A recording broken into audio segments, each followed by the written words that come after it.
महाराष्ट्र में कांग्रेस नेता पृथ्वीराज चव्हाण की गोपीनाथ मुंडे पर टिप्पणी को लेकर मंत्री पंकजा मुंडे ने प्रतिक्रिया दी। उन्होंने कहा कि पृथ्वीराज चव्हाण के बयान का अब कोई महत्व नहीं। पंकजा मुंडे ने कहा कि उनके पिता गोपीनाथ मुंडे कोई बाहरी या आयातित नेता नहीं थे। उन्होंने कहा कि उनका राजनीतिक जन्म बीजेपी में हुआ और वे इसी पार्टी के साथ रहे। ते मी त्याला त्या ठिकाणी माझं उपस्थिती नसेल ते स्टेटमेंट मी देत नाही आणि मी उपस्थित असले तरी त्या व्यक्तीचं प्रायव्हेट गोष्ट बोलणं सगळ्यांसमोर हे मला वाटतं उचित नाही. त्याबद्दलचं मला टिप्पणी करता येणार नाही, मी नव्हते.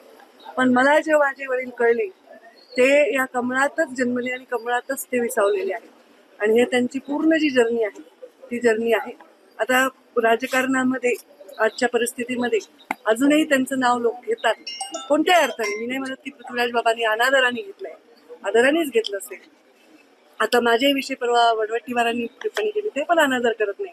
मीडिया काय करतो, कुठल्या तरी एखाद्या कार्यक्रमातलं एक स्टेटमेंट घेऊन असं झालं पंकजा मुंडे नाराज आहे. काही नाराज नाही, निराश नाही, मस्त आहे. खाते पिते, समाजासाठी काम करण्यासाठी पूर्णपणे कष्टाने जगते. माझ्या बापाने पण आयुष्याचा शेवटचा श्वास समाजाच्या सेवेत घेतलेला आहे आणि त्यामुळे पहिले पक्ष नंतर आधी राज्य. आमच्या पक्षाची शिकवण आहे, आधी राष्ट्र आहे मग पक्ष आहे. तर ज्या संघटनेला मुंडे साहेबांनी एवढा मोठा वटवृक्ष बनवला, त्या मुंडे साहेबांनी त्या संघटनेला जे दिलंय त्यानंतर मला वाटत नाही की अशा पद्धतीने त्यांच्याविषयी विचार आता करण्याची आवश्यकता.